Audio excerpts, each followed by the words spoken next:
أولئك على هدى من ربهم وأولئك هم المفلحون. صدق الله العظيم. أعوذ بالله من الشيطان الرجيم. بسم الله الرحمن الرحيم.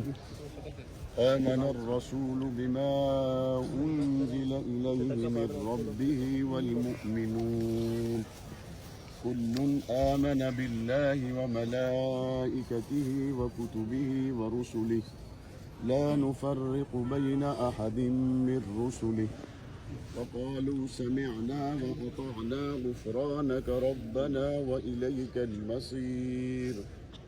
لا يكلف الله نفسا إلا وسعها لها ما كسبت وعليها ما اكتسبت. ربنا لا تؤاخذنا إن نسينا أو أخطأنا ربنا ولا تحمل علينا إصرا كما حملته على الذين من قبلنا ربنا ولا تحملنا ما لا طاقة لنا به واعف عنا واغفر لنا وارحمنا.